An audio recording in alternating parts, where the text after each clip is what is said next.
Concurseriano e concurseriana do meu Brasil, sejam muito bem-vindos aí ao canal Só Questões de Concurso, tá, galera?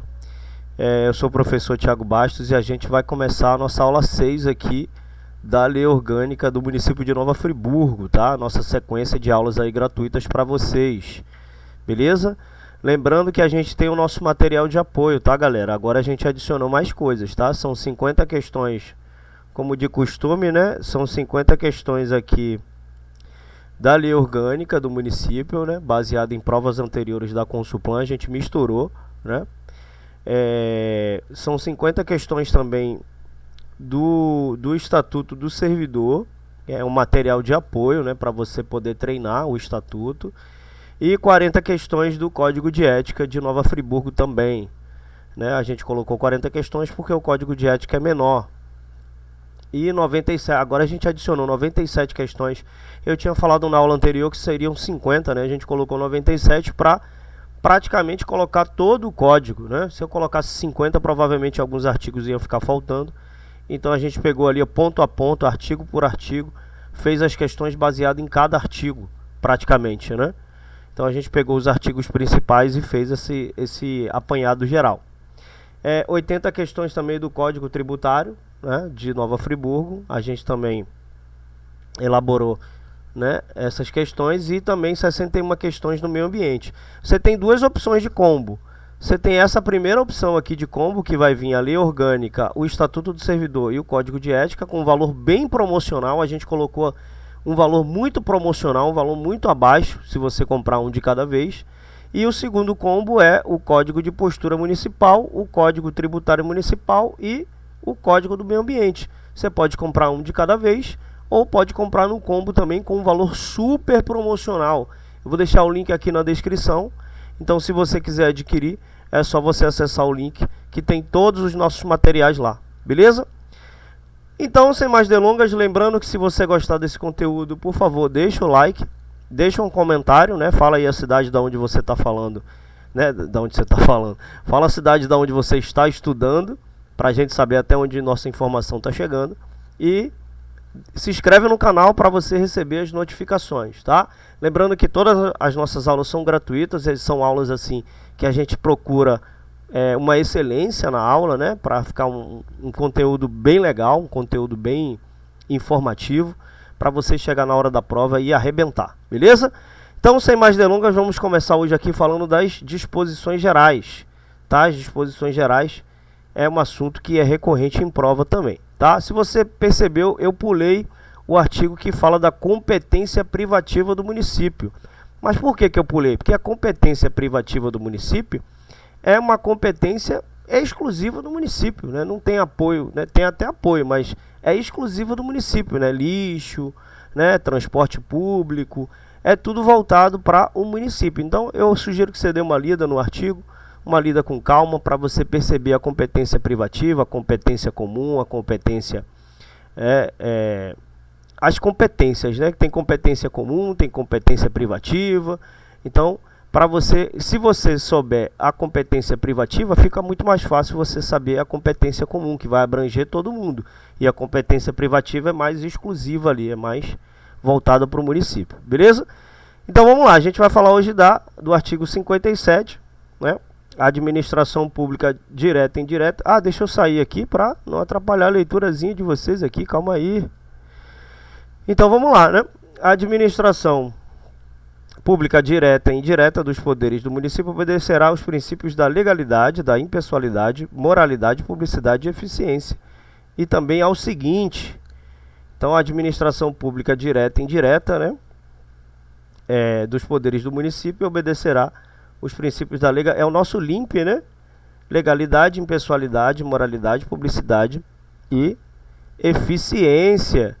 Então, assim, quando o município, quando a administração pública municipal, né, ela está voltada para a legalidade, ela só pode fazer o que está dentro da lei, só para a gente recapitular, né? Para a gente realmente entender o texto de forma muito ampla, né? Então, esse princípio significa que a administração pública municipal só pode fazer o que a lei autoriza, né? Em outras palavras, tudo que os órgãos municipais fazem deve estar previamente estabelecido na legislação municipal e em consonância com as leis federais e estaduais pertinentes. A impessoalidade, né? A administração pública, fazendo aqui só um apanhado geral, a administração pública ela deve tratar todos os cidadãos de forma igual, né? Sem qualquer tipo de discriminação ou preferência pessoal, né? Então isso significa que as decisões e ações da administração não podem ser influenciadas por considerações pessoais, políticas ou favoritismo. Ela deve também se basear no princípio da moralidade. A moralidade, né, tem a ver ali, exige que a administração pública municipal atue com integridade, com ética, né, com conformidade com os valores morais da sociedade. Então isso implica em evitar práticas corruptas, né, agir de forma honesta. Ah, Tiago, mas isso não existe. Tudo bem, mas você precisa estudar o que está aqui no conteúdo, né, da lei. É isso que vai cair na prova, não é a realidade, né? A realidade é outra, beleza? A publicidade, né? Então, o quarto princípio determina que os atos da administração pública devem ser transparentes, acessíveis ao público. Por exemplo, você consegue descobrir quanto um funcionário público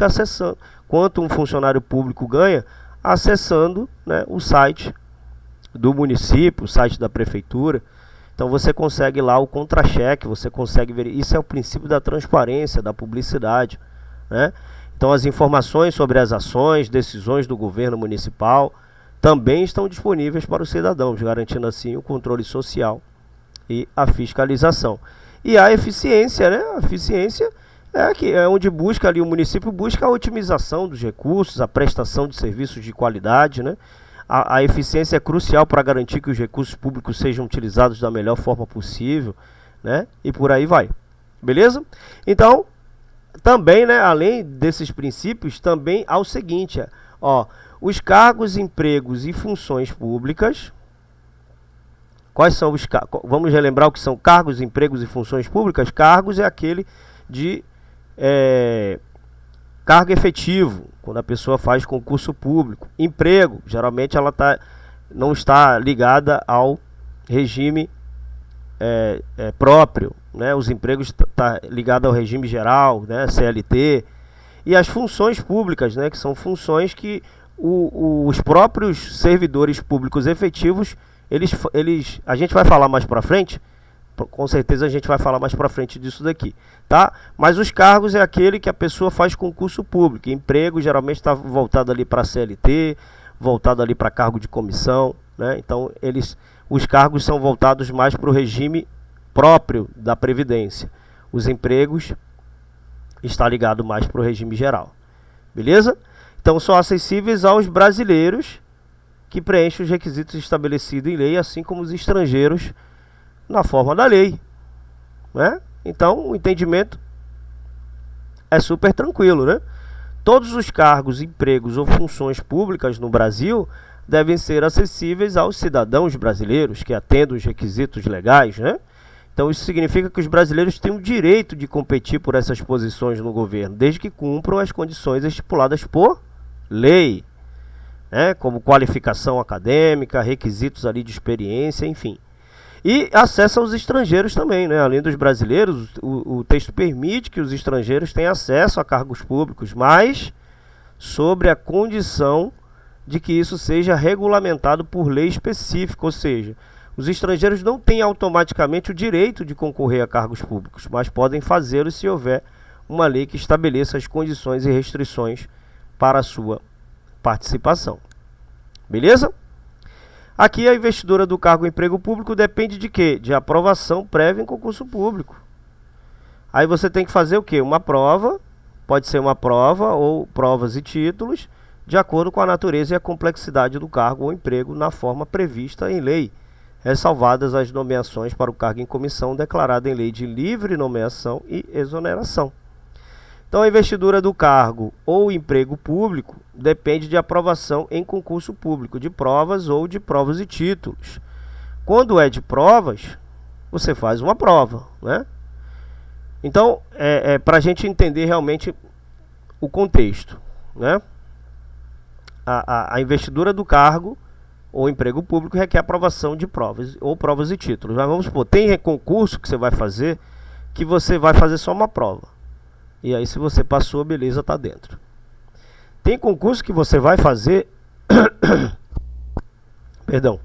Tem concurso que você vai fazer e ele vai exigir os títulos. Os títulos são o quê? Sei lá, nível superior, um curso profissionalizante, um curso de 300 horas na sua área, né? Esses títulos, eles são classificatórios ou eliminatórios. O classificatório, você vai fazer a prova e aí a banca vai pedir para você levar os títulos. Quando você passar na prova, né? Ela vai pedir para você levar os títulos. Esses títulos, eles têm um peso na sua nota final. Então, vamos supor que o seu diploma de bacharelado te dá 3 pontos. Um curso de 300 horas lá, baseado no seu cargo, te dá mais 3 pontos. Então, você vai ter essa acumulação. Você vai se classificar melhor, né? De acordo com os documentos que você entregar. E o eliminatório é aquele que, se você não entregar, perdeu. Pode ser tanto eliminatório quanto classificatório. Isso vai estar estipulado no seu edital. Beleza? De acordo com a natureza e a complexidade do cargo ou emprego.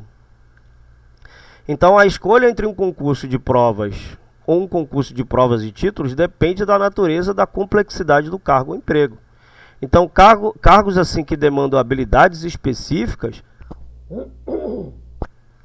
podem exigir, além de provas, análise de títulos acadêmicos, né, ou profissionais.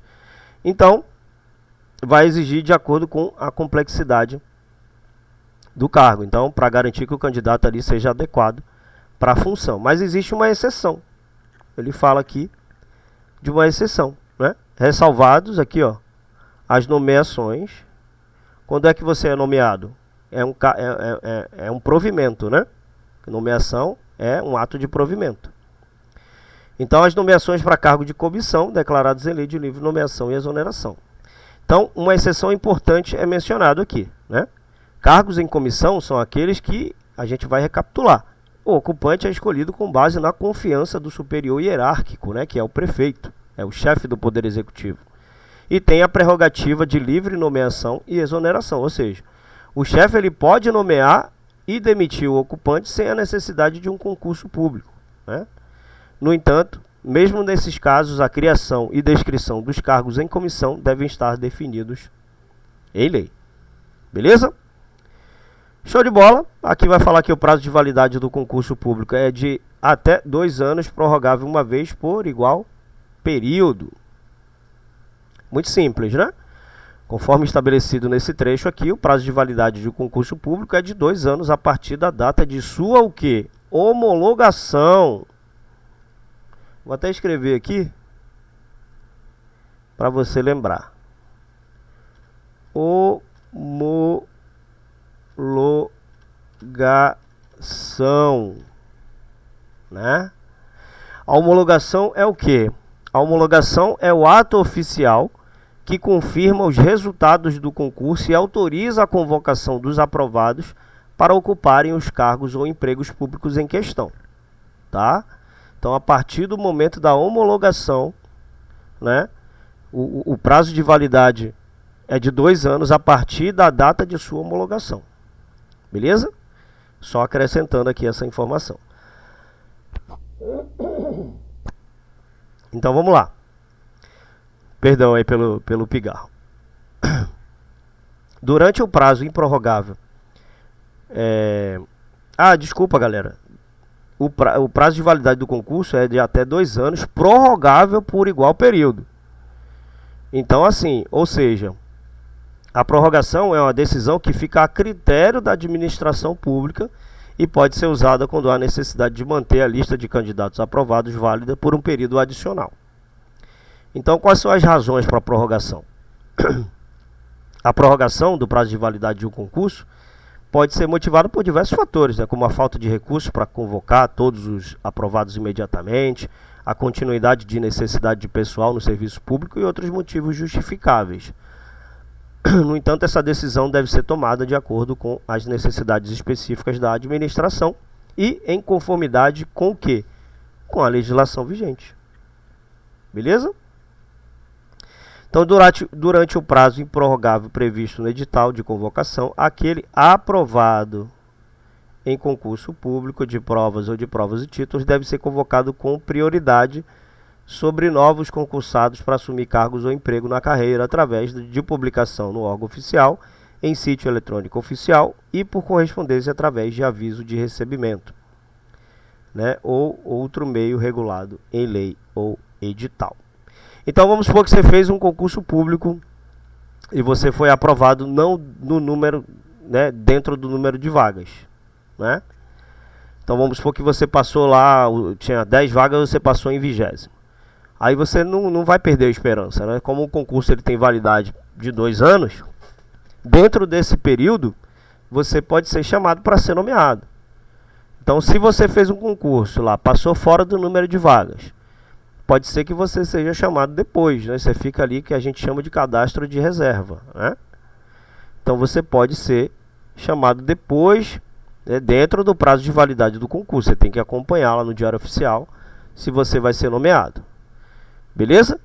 Então, aqui o texto estabelece que durante o prazo improrrogável previsto no edital de convocação, os candidatos que foram aprovados em um concurso público de provas ou de provas e títulos têm o direito de serem convocados antes de novos concursados para assumir cargos ou empregos na carreira pública. O termo improrrogável significa que esse prazo não pode ser estendido além do que foi originalmente estipulado no edital. Então, a convocação dos candidatos aprovados deve ser realizada de forma transparente e acessível ao público. Isso inclui a publicação no órgão oficial, geralmente é o Diário Oficial, né, em sítio eletrônico oficial e por meio de correspondência, que pode ser feita através de aviso de recebimento, né, ou por meio regulado em lei ou no próprio edital do concurso. Então, se você passou no concurso fora do número de vagas, aguarde, porque pode ser que um candidato se aposente, pode ser que alguém vá, né, faleça, pode ser que alguém peça exoneração.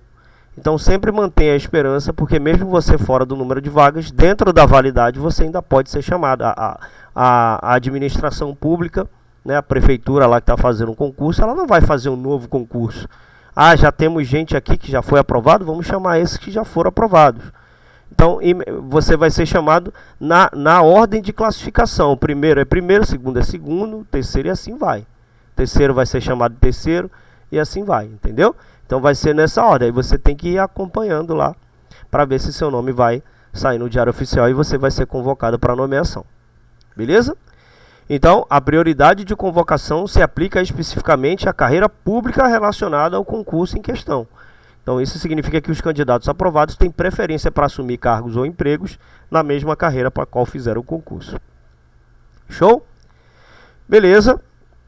Então, aqui, as funções de confiança exercidas exclusivamente, né, que a gente falou aqui em cima, né, das funções de confiança. A gente falou aqui, ó, funções públicas, são as funções de confiança. Não confundir funções de confiança, eu já vi muita banca fazer isso. Não confundir funções de confiança com cargo em comissão. Por quê? Porque são muito parecidos, né? Função de confiança. O cargo em comissão é um cargo, função é uma função.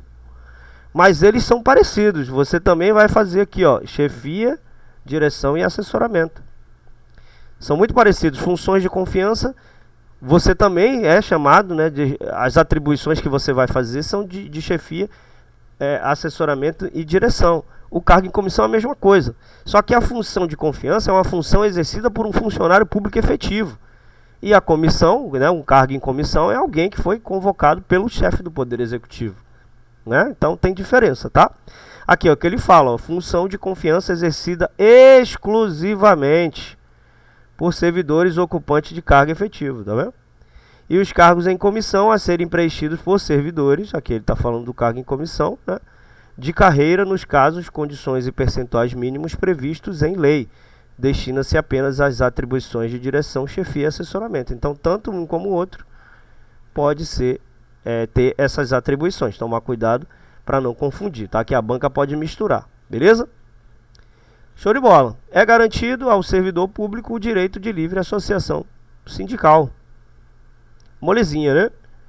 Então, o texto da Constituição Federal, ele assegura aos servidores públicos o direito de se associarem livremente em sindicatos, né, associações ou entidades de classe que representem seus interesses. Então isso significa que os servidores têm o direito de se unirem a organizações sindicais sem sofrerem qualquer tipo de coerção, né, pressão ou discriminação por parte da administração pública. Então o direito à livre associação sindical permite que os servidores públicos se organizem para defender seus direitos, né, seus interesses, suas condições de trabalho. Então os sindicatos desempenham um papel importante na negociação de acordos coletivos, né, na representação dos servidores em questões ali trabalhistas e na promoção de melhorias nas condições de trabalhos e salários. Então, embora os servidores públicos tenham direito à livre associação, a Constituição também estabelece algumas limitações. Por exemplo, greve no serviço público são regulamentadas por lei específica e sujeitas a condições, garantindo a continuidade dos serviços essenciais, né? Então, claro que a greve ela é um direito do servidor, mas ela, né, está sujeita a condições, né, que vai garantir ali que alguns serviços, por exemplo, se os policiais entrarem em greve, já era, né? A criminalidade vai fazer uma bagunça geral. Beleza? Então, os servidores públicos também podem ser obrigados a pagar uma contribuição sindical, né, desde que seja ali exigência, né, desde que essa exigência esteja prevista em lei e seja aprovada pelos próprios servidores em assembleias. Então essa contribuição é usada para financiar as atividades sindicais. Show? Maravilha, então vamos seguir aqui porque a parada é essa, estudar até passar, né? Lembrando que se você está gostando dessa aula, o likezinho é um botão que tem um joinha. Se você der um clique nele ali, ó, você vai curtir o vídeo. Então, quando você curte o vídeo, você se torna uma pessoa melhor, se torna uma pessoa mais livre, se torna uma pessoa mais compenetrada, beleza? Você também tem um comentário, se você quiser escrever alguma coisa, né? Se você quiser escrever assim, olha, Thiago, suas aulas são boas, olha, Thiago, suas aulas não são muito boas, porque você fala demais, ppp, você pode ficar ali à vontade para você colocar o seu comentário. Tá? E se inscreve no canal, porque se você se inscrever no canal, meus amigos, você com certeza vai acontecer uma coisa que você vai mostrar para mim um dia o seu termo de posse, que é o que todo mundo quer, né? Você vai mostrar para mim, vai tirar uma foto, olha aqui, está assinado o meu termo de posse, que é o termo que todo mundo quer assinar, é o termo de posse. Então se inscreve no canal, porque a gente vai mandar energias positivas para você consiga tomar a sua posse com toda alegria e com paz no coração. Beleza? Então aqui o direito de greve dos servidores públicos é exercido, papapá. A gente já falou? Já, né? Não falou não, então vamos falar agora. Direito de greve dos servidores públicos será exercido conforme a disposição do artigo 6, parágrafo 2. Então o texto faz referência ao artigo 6, inciso 2 da Constituição Federal, que estabelece que os direitos sociais estabelece ali os direitos sociais dos cidadãos. Então, no contexto do direito de greve, significa que o exercício desse direito pelos servidores públicos deve ser pautado pelo respeito aos direitos sociais e ao interesse público. Então, a Constituição Federal, ela não fornece, né, ela vai fornecer ali detalhes, né, sobre esse artigo, tá? Então, beleza. Direito de greve é um mecanismo importante, né, para os servidores públicos expressarem ali as suas reivindicações, pressionarem, né, por melhorias nas condições de trabalho e remuneração. No entanto, é essencial que esse direito seja exercido com responsabilidade, né, levando em consideração ali o interesse público, evitando prejuízos excessivos aos serviços essenciais, né, prestados à sociedade. Beleza? Show de bola. A lei ressalvará percentual dos cargos e empregos, tá? Agora você já sabe qual é a diferença dos dois, para as pessoas com deficiência e definirá os critérios de sua admissão. Então, de acordo com esse ponto aqui que a gente acabou de ler, a lei deve reservar um percentual de cargos e empregos públicos para pessoas com deficiência. Então, isso significa que uma determinada proporção das vagas disponíveis no serviço público deve ser destinadas a candidatos que possuam algum tipo de deficiência. Então a lei ela deve definir os critérios de admissão para essas pessoas, né?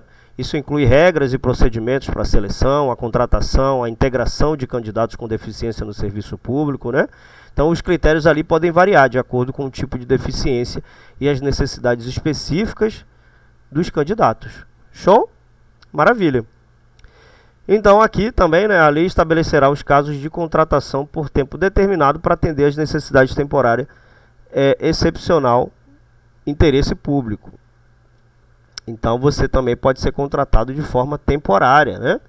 Esse ponto ele vai reconhecer que em algumas situações a administração pública ela pode necessitar temporariamente de pessoal para atender a demandas específicas que não podem ser satisfeitas por meio da contratação de servidores permanentes. Então, essas necessidades temporárias podem surgir, por exemplo, devido a picos sazonais ali de trabalho, né, projetos específicos ou eventos inesperados, né, ou aconteceu alguma calamidade pública que precisa, né, de contratar pessoas temporárias. Então, a contratação por tempo determinado deve ser justificada pelo excepcional interesse público. O que significa? Que a administração pública só pode recorrer a esse tipo de contratação quando há uma razão legítima, né, que justifique a contratação temporária, em vez de um processo seletivo mais longo para cargos efetivos.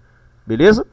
Então, o que a Constituição Federal estabelece? Que a contratação por tempo determinado deve ser regulamentada por lei.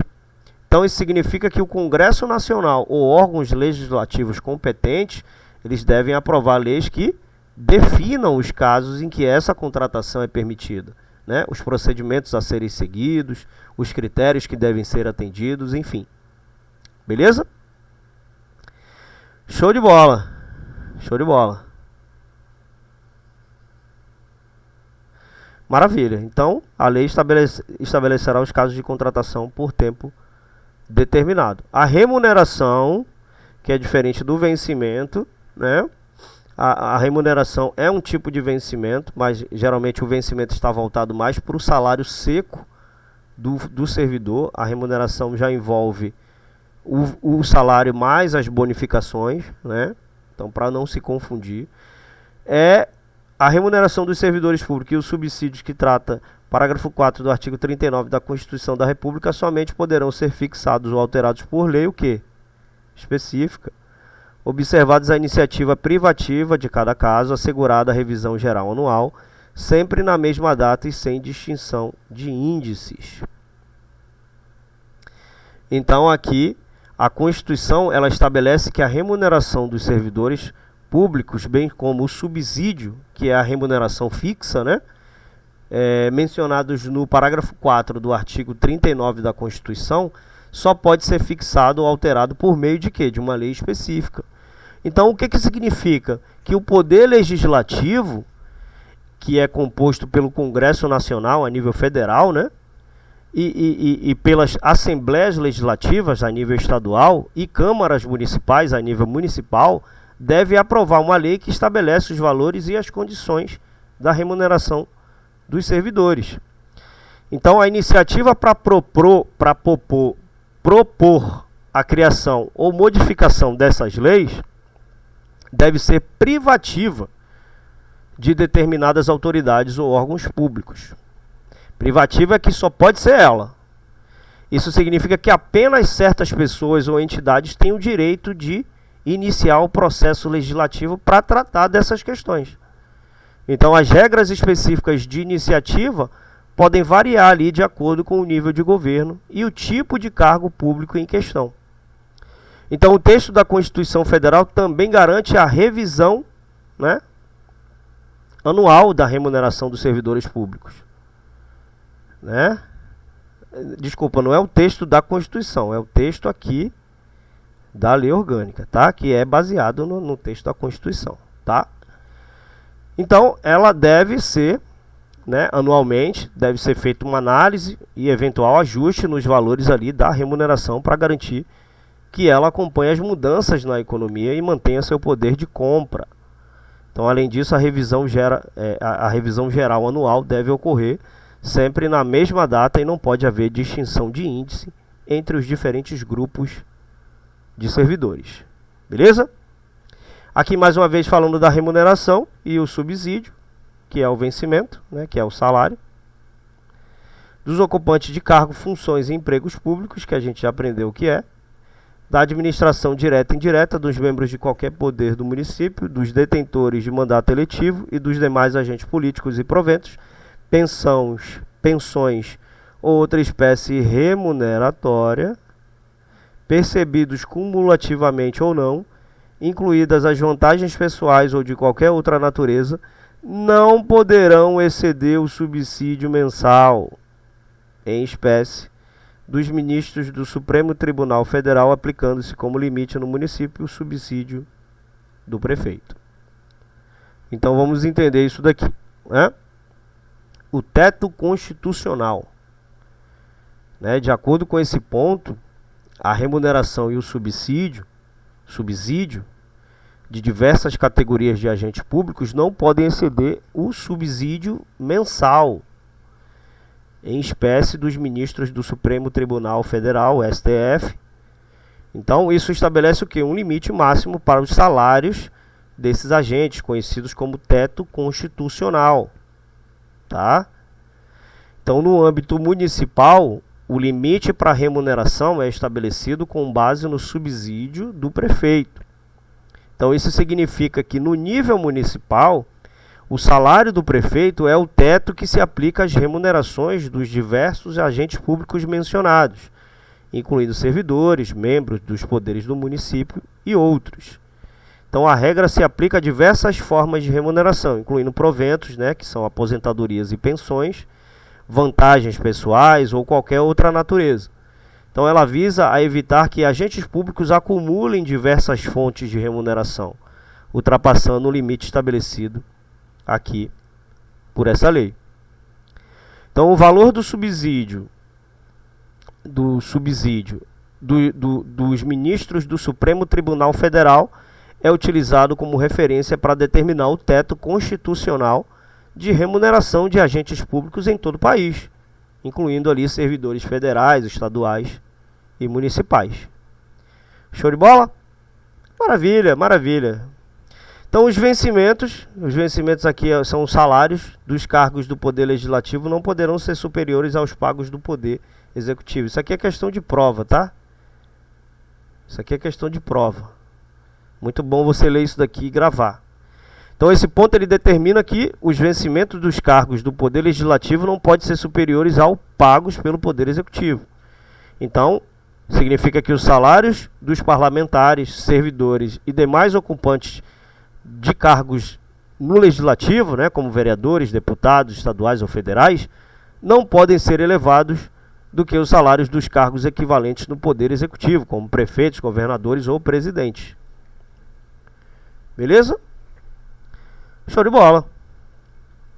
Então, a intenção dessa disposição é garantir um equilíbrio, né, um equilíbrio ali nos salários entre os poderes do Estado, evitando que o Poder Legislativo tenha vencimentos excessivamente elevados em relação ao Poder Executivo. Então, essa medida busca assegurar a responsabilidade fiscal, né?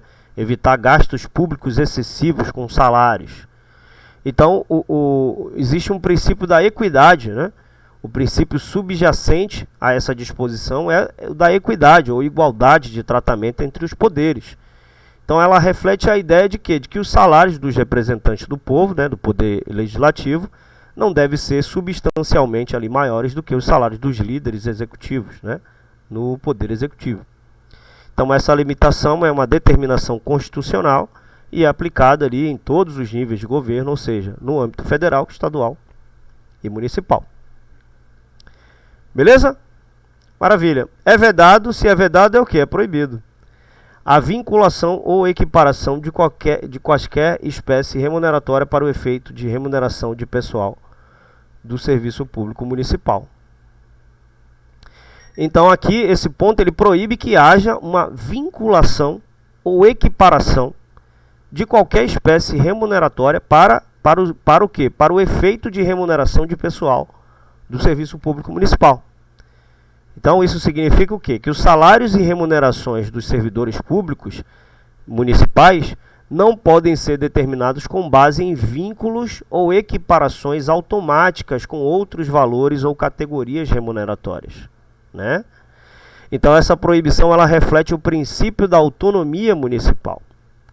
que dá ali aos municípios a capacidade de definir suas próprias políticas de remuneração de servidores, sem serem obrigados a seguir regras rígidas de vinculação ou equiparação com outras esferas de governo. Então, a proibição visa dar flexibilidade às autoridades municipais para adaptar as políticas de remuneração de acordo com as condições locais e as necessidades do serviço público municipal, sem serem, claro, rigidamente limitadas por padrões pré-estabelecidos. Então, a vedação de vinculação ou equiparação também tem como objetivo evitar riscos financeiros e orçamentários. Vai impedir ali que decisões de uma esfera de governo impactem automaticamente os salários dos servidores municipais. Show? Os acréscimos pecuniários, que tem a ver com dinheiro, né? Pecuniário é dinheiro, recebidos no caso, né? Percebidos e recebidos é a mesma coisa, por servidor público não serão computados nem acumulados para fins de concessão de acréscimos ulteriores. Mas, Tiago, o que quer dizer isso, Tiago? A gente vai descobrir agora, na próxima aula, que a gente vai descobrir isso daqui, tá? Então a gente vai deixar essa aula para a próxima, porque a aula, para não ficar tão extenso, para você conseguir separar as aulas aí bonitinho. Então já tem 36 minutos essa aula aqui, tá? Eu vou deixar essa parte para a próxima aula, beleza? Então, se você gostou dessa aulinha do Titio, deixa o seu like, deixa o seu comentário e se inscreve no canal para você receber as notificações sempre que a gente postar uma aula nova. Maravilha? Muito obrigado pela atenção de todos, muito obrigado também pelos comentários, pelo carinho que vocês têm dado aí pra gente. A gente fica muito feliz com isso. Aquele abraço e tchau!